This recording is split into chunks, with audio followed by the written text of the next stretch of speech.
Night Vision. Following clues left by our ancestors, we unbury the past to reveal a knowledge of unfathomable value, putting us just a little closer to our own true birthrights. From the secret history of a possible bloodline of Jesus Christ, the secret history of America's founders, to the secret history of extraterrestrial interaction on our planet, here to bring light to the night. Your host for Night Vision Radio, Renee Barnett.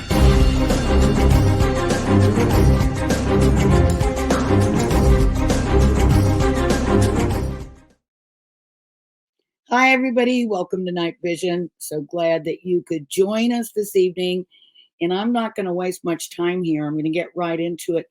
But I did have one little announcement I wanted to make. And that is our friend John Yost, who is valiantly battling pancreatic cancer. I just read a recent update that he posted, and he is actually improving. He's gaining weight. He said he feels a lot better. And so the treatments that he's been getting are working.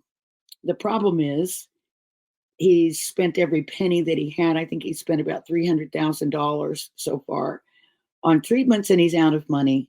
So if you get a chance and if you feel so inclined, go on over to GoFundMe.com and search John Yost, Y-O-S-T.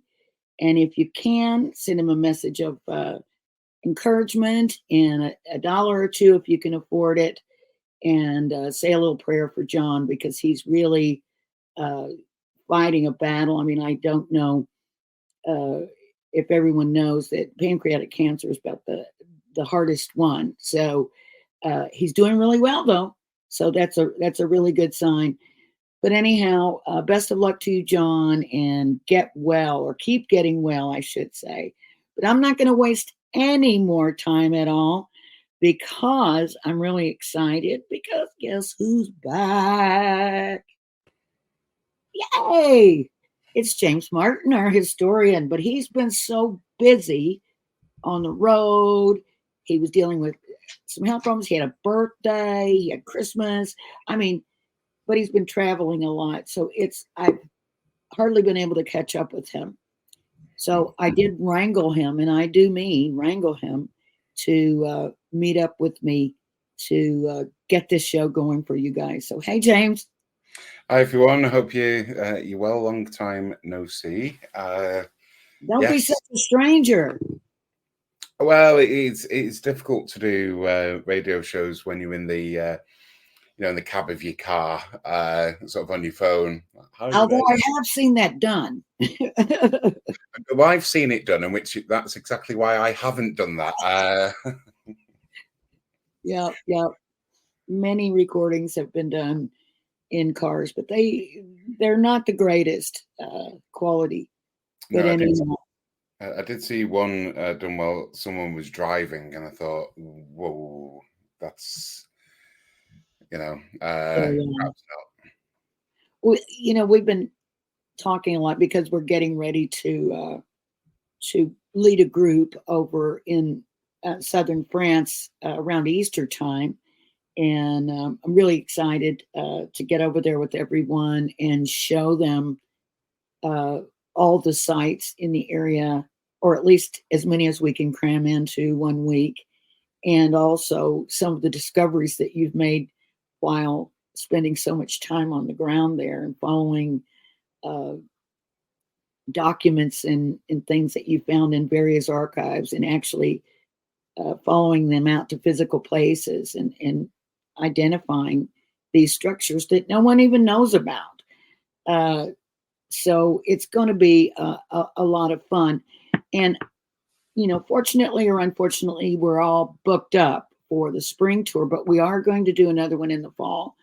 So keep your eyeballs peeled for information on that. And if you have any questions about it, happy to give you any information that we now have. And of course, more information will be developed as we go along. But just write to us over at newrennies.org And I'm going to put a little banner, info@newrennies.org, I should say. And let us know if you have questions about the trip, or if you want us to put you on a list, because I tell you, this one really ended up filling up fast. And I know that there are going to be some people that are just not going to be able to go because we've run out of space. We had to call a deadline so that we could book accommodation and everything, which were rapidly disappearing. But yeah, we're going to talk about some of these sites tonight. I think we've titled this episode Adventures in Arcadia Part 3. And of course, we're referring to that region in southern France in the Languedoc. I will just say for those sort of listening in the UK, and for those coming on the tour, if I'm a little slower than normal, just as a heads up, I will have just had surgery. So if you see me hobbling around or anything like that, that's the reason.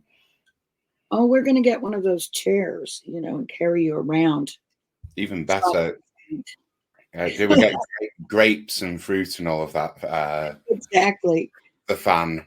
Yeah. Yes, and have big fan. Oh, yes. We'll have the eunuch standing there and fanning you. It'll be. They don't have to be eunuchs. I think they better be. You're married. Fair point. Just to be safe. But, one of the things that we've been talking about, I know you probably have some other things you might want to bring up first. I don't know. But just as a little teaser for one of the things we're going to be talking about tonight is the cult of Isis. And what are the connections, if any, with the cult of Isis? And what evidence is there for that? I mean, we hear the stories. I've heard a story that the church at Rennes-le-Château was built on an original ISIS site. But I think you told me that wasn't exactly right. Yeah. I mean, the difficulty is, I remember quite some time ago, we're really talking now about 10, 12 years, when I first started not reading about, but visiting and exploring Rennes-le-Château and its area. I remember a very wise man with large eyebrows and an obsession with keys. Say no more. So no more. Ken Wallace Murphy. Yeah, he gave me, and many others who he used to do tours with and all of this, the very healthy warning that this area is full of mysteries, but a lot of the mysteries are mysterious in themselves because they're based on nothing. There's no evidence or anything like this. And, when you look to the past anyway, what you need to do, right? I know I've said this, I think, on every show. Don't look through, two things. If you're looking at the past, don't look through today's glasses. In other words, don't think that the way that we think today is really the way that other people thought or believed in the past. But secondly, at least base something on evidence. And it's very difficult when you're looking at something and you go, do you know what? I know what that is. But unless you have something to say, it's an opinion until it's not. Right, so, right. Comment is free and facts are sacred, in other words. So when we look at ISIS, let me just clarify as well, because some of what I'm about to say is from an upcoming book. And I know that some people who've read the sort of manuscript so far were a bit surprised that I was talking about ISIS. Can I just say it's not the modern ISIS, which is a very different group and what have you. We are, of course, talking about the Egyptian goddess. Okay, you said it, so I have to.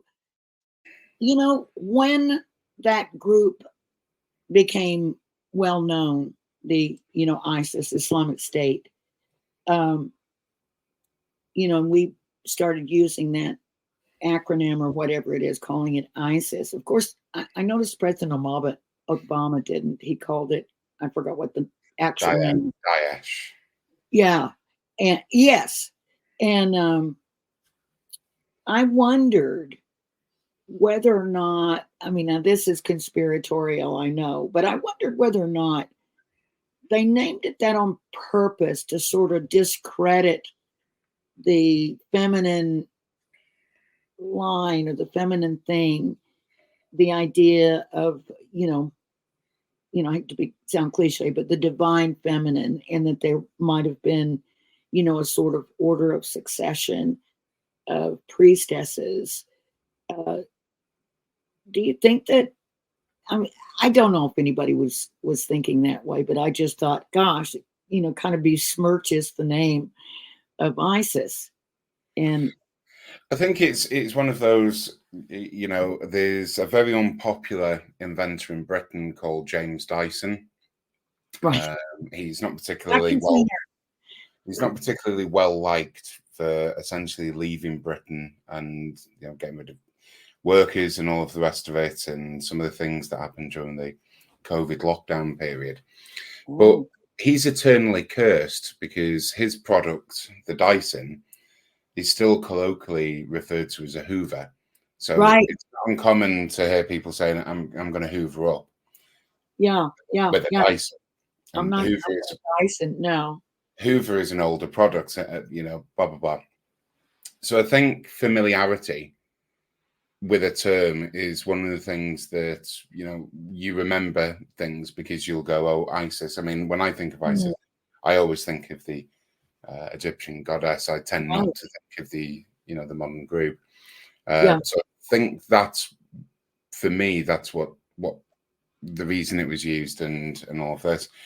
Now, it could very well have some connotations. It wouldn't be the first time, Renee, in history where there has been a sort of suppression against a particular group. The And Cathars. certainly suppression of women, and I think that makes me a little paranoid, and maybe that's why I even thought of that. I Well, if haven't you thought look, of that in a long time because that group is sort of, faded from our daily news fare, but it did occur to me back then, oh, why are we calling it ISIS? I don't like that. well, our old friends, the Cathars, probably wondered why they were being called Cathars and all of this. So, Well, what about the Knights Templar? Same, now, again, the Knights Templar wouldn't really necessarily know themselves as that. right.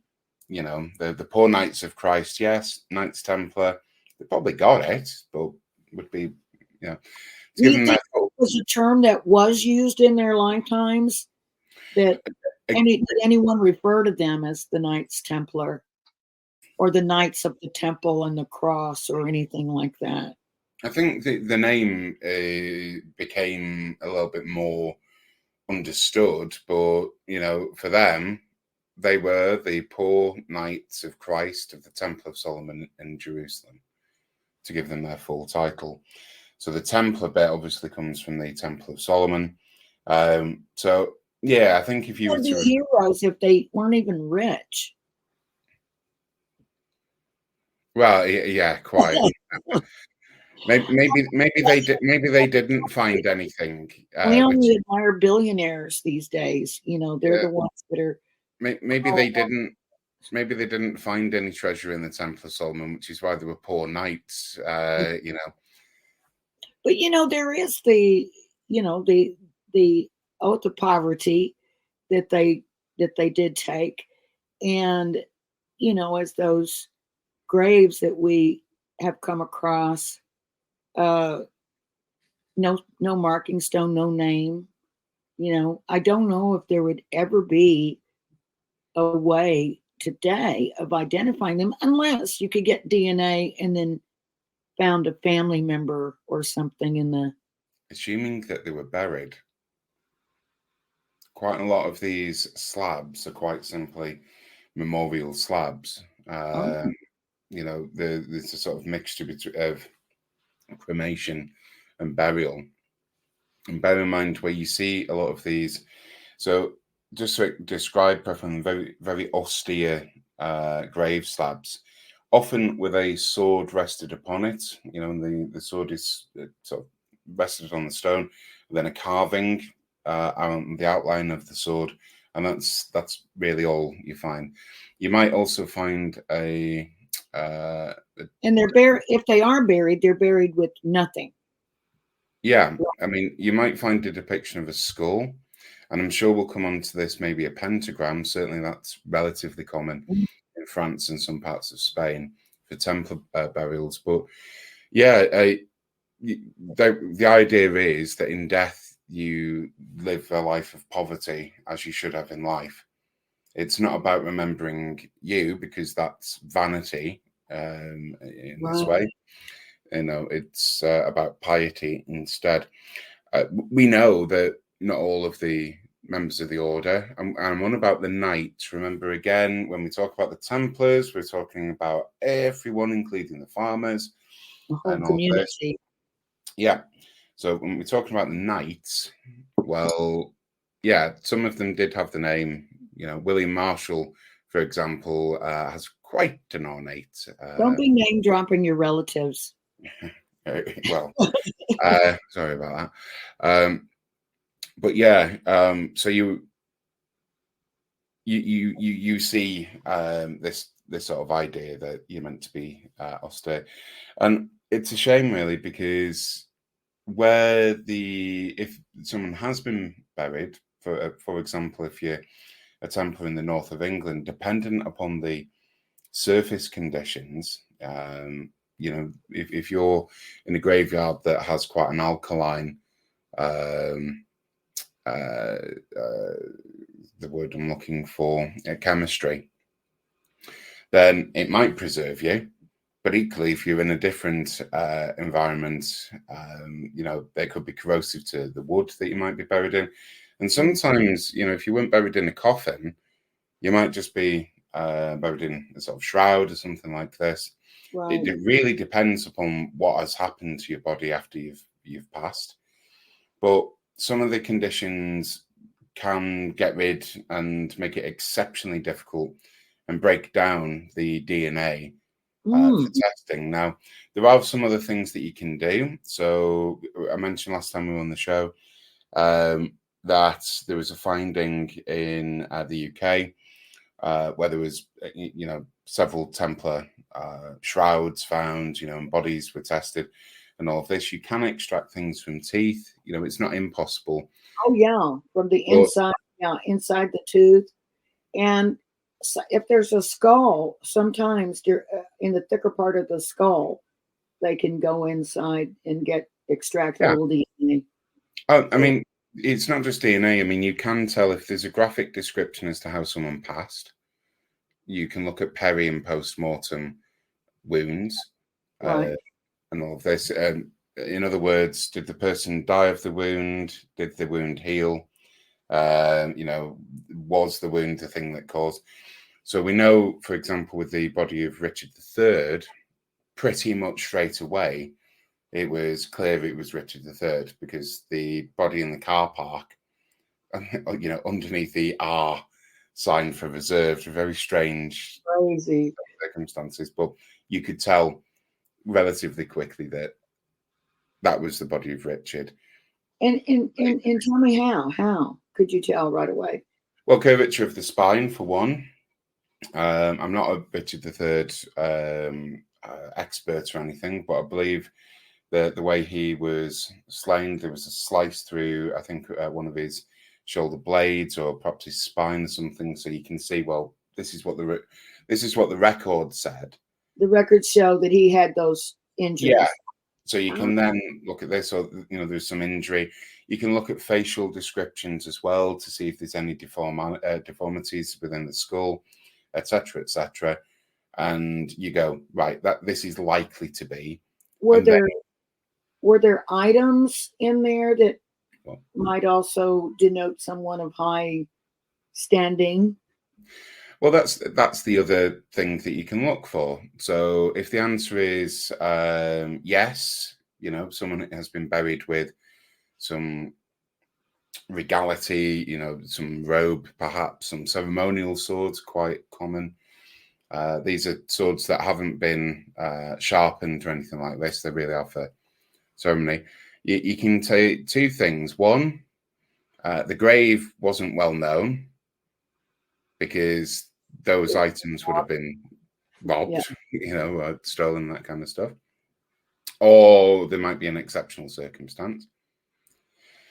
Or perhaps if there should be something perhaps buried with a king, perhaps, the absence of that is also evident. Because remember Richard III, for example, if we just stick with him, he was deposed. Why would he be buried with any regal items and what have you? So, and then on the other side of that coin is that, it's possible that items would be put in a grave that would purposely mislead someone about the identity of the person. So really, the only real evidence would be DNA, or, as you said, markings on the body, on the bones, injuries that we know to have existed. There are some, like I say, there are other methods. I mean, DNA is good, provided that there's intact sequencing and what have you. One of the, I just wanted to mention a phrase as well. Just remember that absence of evidence isn't necessarily evidence of absence. You've got to keep that in your head as well. Right. But where you've got DNA people run to, and yes, it's great, but unfortunately, one of the great problems that we have really across the world is a sort of increase. I mean, we were speaking about ISIS, and we will move on, but absolutely no respect from that group. And I'm not going to explain what the group is, because I have absolutely zero interest in giving them any airtime. But that group has destroyed history, and generally speaking, there is an ignorance to history. Secondly, it's very difficult when we say, "Oh, well, DNA." Who's paying for it? Right. There's not a lot of, if you're an archaeologist listening to this, you'll, I'm really batting for team archaeology, and just bear in mind I'm an historian, so I'm just trying to make friends between the two camps. There's not much by way of funding for even archaeological digs, so you have to create and have to identify other methods. So you can look at something called biotite decay on a grave slab. So if what would that show? Dating? Yeah. So here's the problem with it. So biotite, and there are other decay markers. If something's been exposed to the atmosphere, weathering and all of that, then small crystals buried within stone, if there's been a carving to the stone, this is crucial, you can see how they've weathered. Now, if it's a grave slab, and you know that the stone has come from roughly the same area, and you've got another gravestone that's got a date on it, I don't know, 1501, something like that, you can measure up the two carvings and the rate of decay. And what that does is that means, well, roughly, it's not an exact science, but you can say, this is from this date. Do we know if someone was buried in this place around this date? If the answer is tick, yes, we do. It's likely that here is the... in the ballpark time-wise, so that then you can go to the records and check, who died during this time, or... Right. So, just that evidence, in the realms of all possibility, in all likelihood, beyond reasonable doubt, things like this. I'm not one of these people that says, yeah, well, you must have a written confession, and a statement, with fingerprints on it and whatever else in order to demonstrate that something has happened. One of those people, you are pretty rigorous in your confirmation of facts.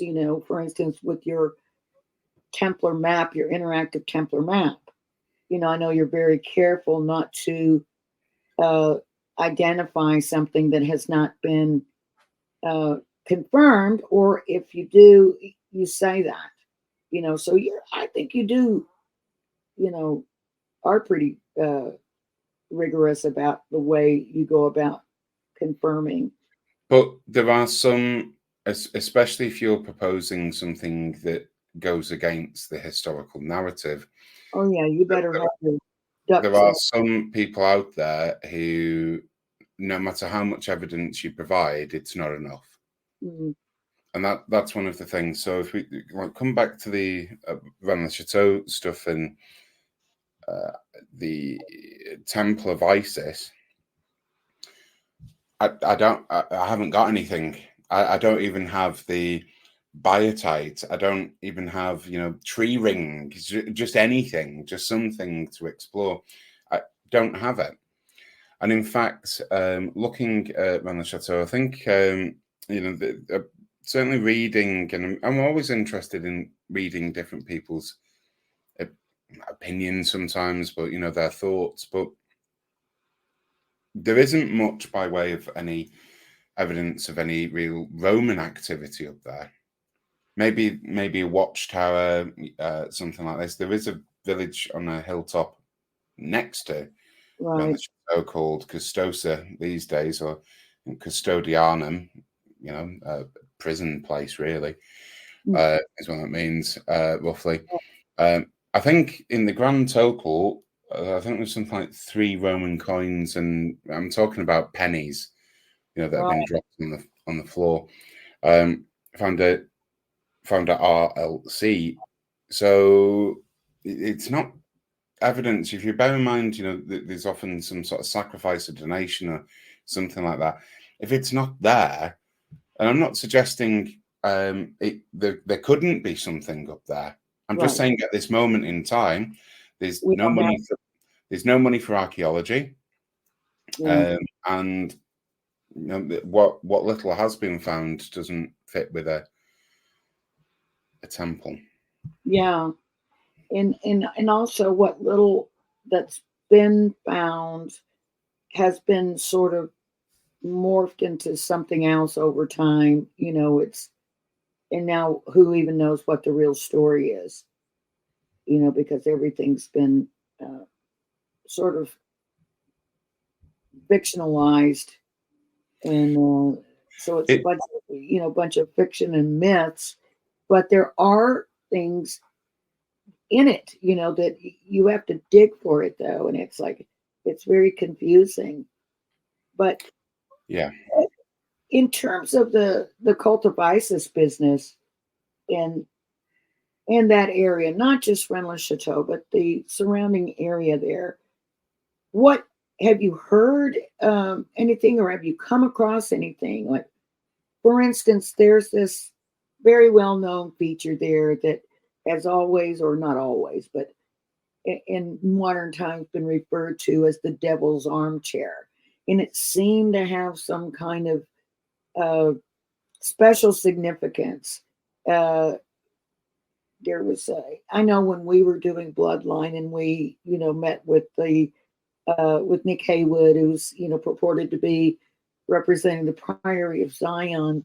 He said, you're supposed to be able to go there at a certain time and sit in the chair and see where the devil, if the devil in the church at Rennes Chateau, the demon by the door, the baptismal font that is a statue of a demon, Asmodeus, I guess, or Asmodeus, whatever you want to say. If that original statue, because the one that's in there, of course, has been redone because somebody chopped the other one up. Um, if you seat that statue in the chair where his staff points is indicative of something, but you're supposed to do it like at a certain time of night or something like that. And that story goes along with calling it the devil's armchair. But then people started referring to it here and there, as the seat of Isis or the throne of Isis.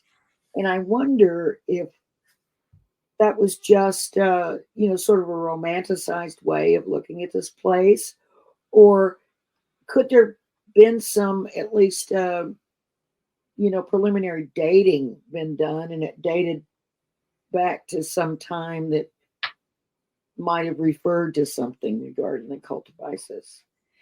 Well, when you look, so I've just finished a chapter in an upcoming book, Order of Magnitude, around, or I should say, subchapter. Order of Magnitude, the first in a 3-part series, all about the Knights Templar, beginning to end, even before the beginning and after the end.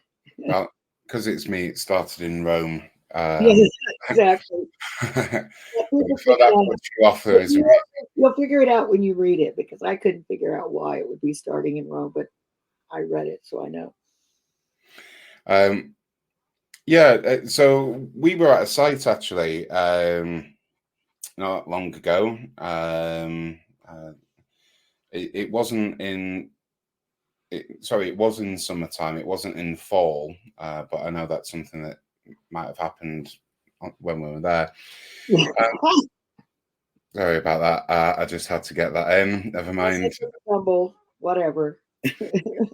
But yeah, so just explain to everyone, we were in the Greek city. So this is near a place called Girona.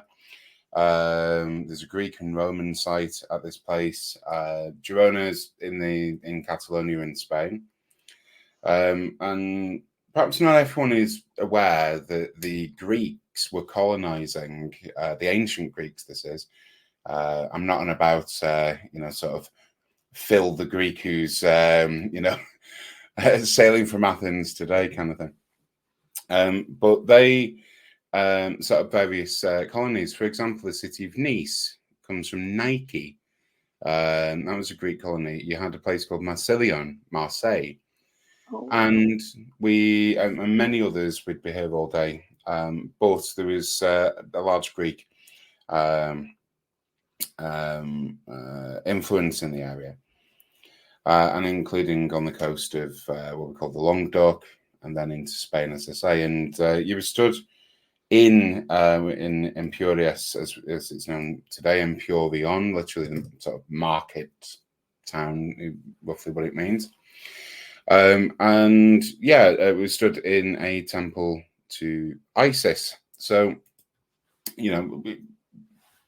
again, a lot of people think, well, what on earth has that got to do with the Greeks? Well, long story cut short, there was a Persian king that you might have heard, Cyrus the Great, Cyrus II of Persia, invaded part of Greece, which prompted a lot of refugees to move and settle again over in northern Spain and southern France from our perspective. And the Greeks at this point and later, of course, under a very famous Macedonian, I suppose, Alexander the Great, had conquered Egypt and founded a dynasty, the Ptolemaic dynasty. Cleopatra, by the way, it was probably more Greek than, it was more Greek than Egyptian. Really? The Egyptian dynasties, regrettably, were exceptionally incestuous. Yeah.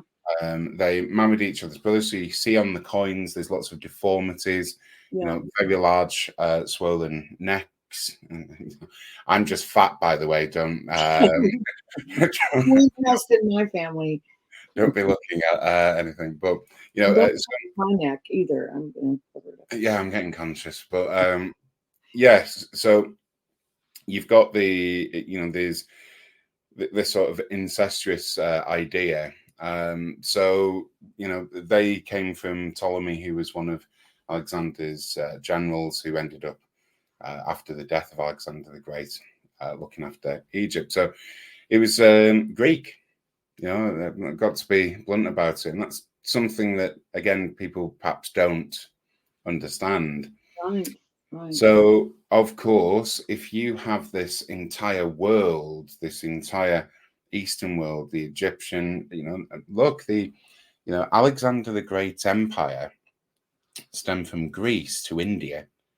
There are still pockets in the Himalayas of very Greek, visually very Greek-looking, blue-eyed people in the deep Himalayas who can trace their origins back to colonies that were set up by Alexander. I always ask the question, what would have happened if he'd have looked west instead of east? Yeah. But fortunately, for someone who is very much Team Rome, I'm glad he didn't. Yeah. But either way, I hope that explains a little bit where you've got these Greek colonies. You then have not just trade networks, but then the export of a lot of the religious beliefs from Egypt. And so what you find is in the site that we were at, yes, they had a bit of an amphitheatre. They had there was a lot of salting, of course, but temples to Isis and Serapis. These are Egyptian deities. Now, when you hear Isis, you really can't. So, just a very brief summary for those who are not familiar with who Isis is. So, Isis is a deity and one of the main characters in, I suppose, what you would call the Trinity of the Osiris myth. The Too Long Don't Read, TLDR version is she resurrects a slain brother and her husband is the divine king Osiris, and produces and protects then his Horus. And others, not necessarily a view that I share, but others have made some connection between the Horus child and the story of Jesus, although I have to be honest, I can't see much by way of a connection. But that's just me, everyone should have their own views. Now, the Trinity that we've got there, Isis, Osiris, and Horus, feature very prominently in the Egyptian mystery schools. And these schools are deeply Gnostic. They are trying to answer. I mean, you've got to bear in mind we had something called the Hermeticon, the books of Hermes Trismegistus, or what was it, Trismegistus, or whatever other people want to call it, whatever. But that book was really getting into quantum physics. Back, and every time I look at, when was this book written, it goes back 100 years, so 500 BC, 600 BC. These Egyptian mystery schools really predate the pharaonic dynasties. The followers of Horus perhaps were the first pharaohs, and there have been some connections then with early Judaism and the practice of circumcision that occurred within the pharaonic dynasties, but that is a very separate story. So these schools are essentially trying to establish why it is we're here, what is the universe, and was an initiatory rite.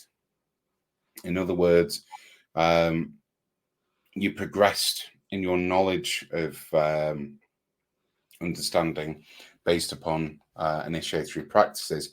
Now, this isn't anything new. We've spoken on previous shows about the cult of Mithras. Please, when we say cult, please don't think of it again because people. It means culture, belief system, that kind of stuff. But the problem with these initiatory rites are they're not written down. Or what we do have are third-party accounts of what that person thought was going on, or perhaps they were members of it. When you say that some people sort of try to draw some sort of correlation with the Isis and Horus story, with Jesus, with the story of Jesus. Do you mean that in the same way as there are correlations with the cult of Mithras? In other words, the dates, born of a virgin, uh, born on December 25th or whatever it was. And Yeah. is that what you mean by correlations? Yeah. Yeah. Well, So 100%. you define that in relation to. Well, there are lots of similarities with the story of Moses, who Yeah, might be Akhenaten. right. I know. In fact, this won't be a popular opinion with some puritanical historians, but I actually think that is the case. You do. 100%. Oh, I'll have to get hold. I've got an Egyptian friend, an author that's done huge research, and he's really been, for decades now, uh, big into that research, and he totally believes that Moses and Akhenaten were the same, one and the same. So yeah, I think you have got similarities in the story, and definitely with Mithras. And look, with Mithras, another initiatory rite. But there's been lots of similarities. Too much for me to go in to, I would suggest, around Horus. But for example, one of the ideas has been, well, Isis was a virgin. Well, trying to establish whether that's the case is difficult, because I cannot see it. The problem is you have the pyramid texts, and the pyramid texts are fascinating, but I think that there are 9 translations. Some of I think 1883 is a date, but most of them seem to have been translated from 1960s. And there are subtle differences, but just because I can't see any similarities between the story doesn't mean that it's not up for discussion. But I just want to talk about this so I can just come back around to the initial sort of question and what have you. And again, I need to just emphasize the evidence about the mystery schools, or they become individualized. We call them the mysteries of Isis, and that's just the term for perhaps the cult of Isis, as we say. Some initiatory rites seem to indicate that there is some guarantee for an initiate's soul, and that only with the goddess's help, this is Isis's help, will the soul continue into the afterlife. But for me, the most interesting thing is actually about Horus, and everyone will have heard about the Eye of Horus. The right eye is said to depict the sun, representing sort of power and what have you, and the left, the moon, or the evening star. Well, actually, I would just put it in another way. I don't think it was the sun. I think it was Venus. Because Horus is always associated, and this comes from the pyramid texts, with the morning star and the evening star. Now, both of those are the same thing. We are talking about the planet Venus. At some points during the year, Venus, it was certainly this morning, as I saw, morning star, can be the evening star. Depends on sort of where you are and where the planet is in its orbit around the sun.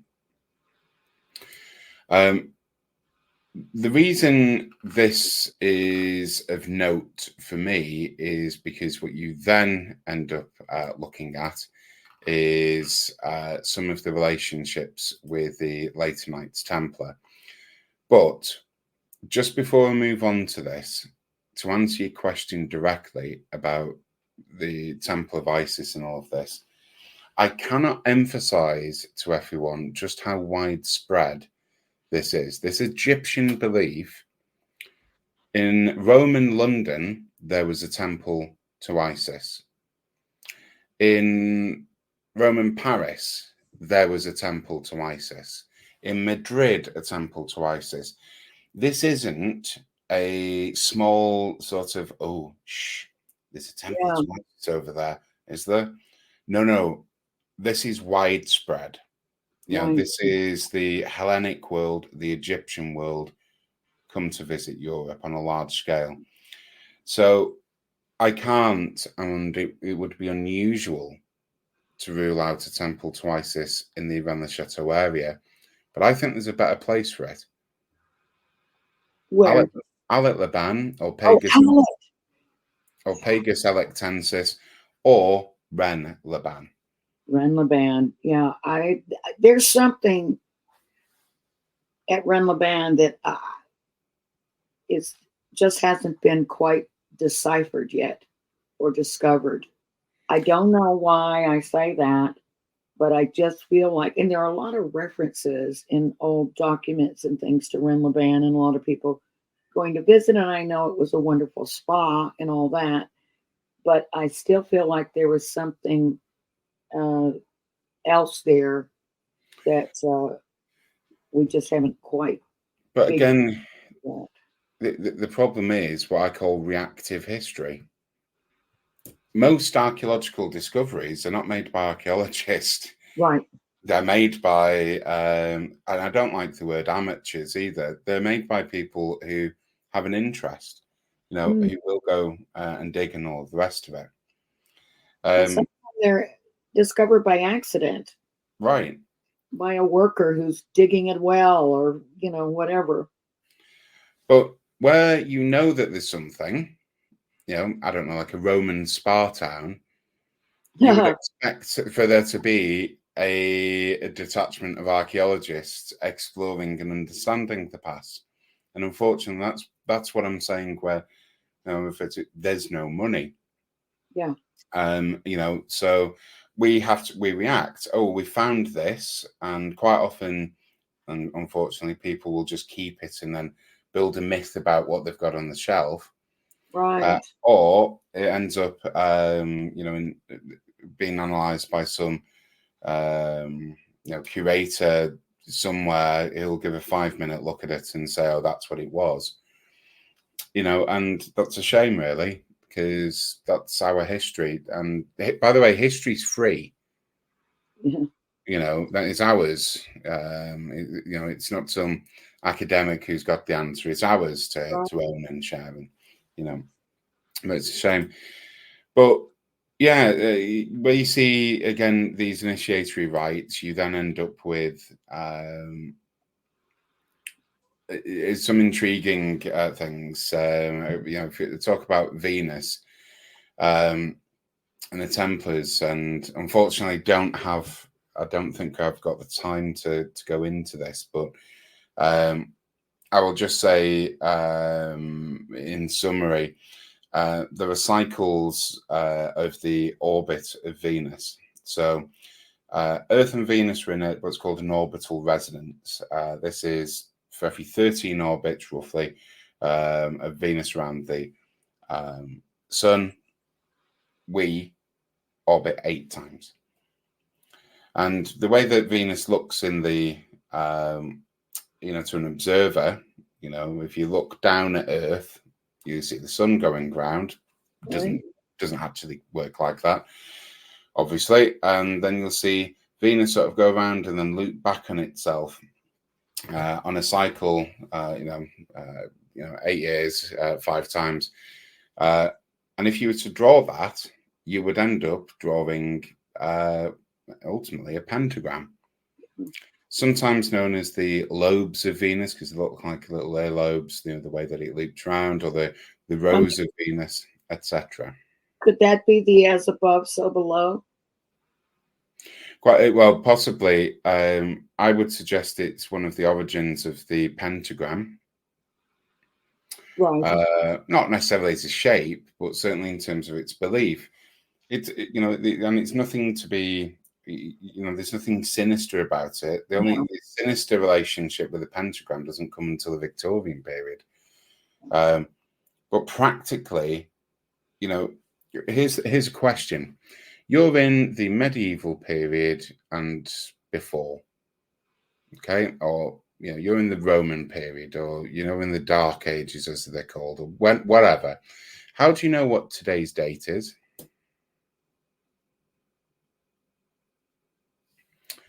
You haven't got you've not got a you what do you call it, cell phones or mobile phones. Yeah. How do you know when you are? And if you're a farmer, that's a bit of a problem for you, You have to because do it by the stars, by the sun. exactly, Yeah. you'd need some sort of fixed dating in time. And of course, as we know, if you don't know when Easter is, then it's time for, if you get the date of Easter wrong, well, you're invited to the church barbecue as the chief item. Yeah. Someone once said. So yeah, that's the key. And if you're looking at Venus, this fixed rotation, not only can you perhaps not figure out what date today's day is, certainly the year. Yeah. And you see, you look in some Templar buildings. I mean, the Templars didn't build much, but when they did, you often find 8 columns, sometimes 5 windows. And I think that is a relationship. We know of Venus, and you've got and this isn't for me to talk about, but relationships with the sacred feminine and all of the rest of it. So that's my two penneth. Speaking of sacred feminine, Isis, and all that, I've told you that I think that the Black Madonnas that you find in France in the cathedrals like Chartres and other churches, I think that might be sort of a reference to Isis, in the occult nature of of the belief system. But now I'm wondering, because you said it wasn't a big secret, it was widespread.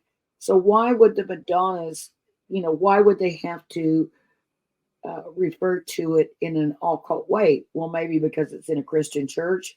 I don't know, but I don't think you agree with that. And I do agree that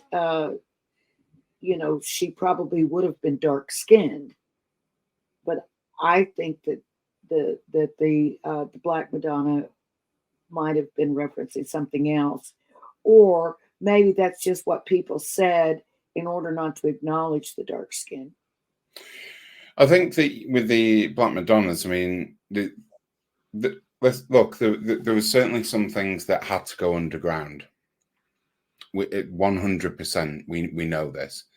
There are so many points in history where, in times of oppression, that's oppression of your ability to think, or at least say what you're thinking. Right. In those times, yes, things do go underground and display themselves with very interesting symbology, I've got to say. But there certainly is the church does not like to show the Black Madonnas. I was just at Amiens Cathedral a few weeks ago, and where is it? Same as last time I was at Chartres. Where is the Black Madonna? And by the way, I'm not asking people to tell me where it is. I know where they are or where they're meant to be. They're just not on display. Right. I tend to think that the Black Madonnas are, and it's not just that they might be a depiction of the Magdalene, but you also have, we were talking about Anne as well. Now, look, Mary and Anne, they're very English names. They weren't called that, but it would be next to impossible to believe that people from the Middle East, had, white skin like mine. I think that there's a depiction, but either way, it could very well be a legacy. If we're already looking at some comparisons with the story of Akhenaten, at Moses, we're looking at Mithras and what have you. That might suggest a continuing legacy. from those times. But if there's one thing I'm clear on, Jesus Magdalene did not look like they lived in Manchester, England, with very white, pale skin, and were knocking around with people called Thomas. They weren't. They had different names, as we all know. Yeshua, for example, all of the rest of it. And most likely looked like the people that we see in the Middle East today. Of course. Why wouldn't they? I mean, it makes perfect sense. And it's so silly that people, place importance on such shallow things anyway. Absolutely. I just wanted to, there's lots of other things I could have gone into, but just to wet everyone's whistle, in terms of the spread of ISIS and Serapis and what have you, then you should also look at then Priscillianism, something that started in Egypt, this idea of two gods and all of that. But if you want more on the 8-sided cross and then some relationship with Venus, then you can have a look at the Templar Preceptory at a place called Cressac-Saint-Genis, of which there are murals depicting essentially what I've just said. Yeah. But we've run out of time. We have. It's so good to have you back. I hope you won't stay gone this long again. And I'm just going to have to come over there and make sure you can't. That's a threat. It sounds more like a promise. It's a promise. All right. Good night, everybody. Thank you so much for joining us.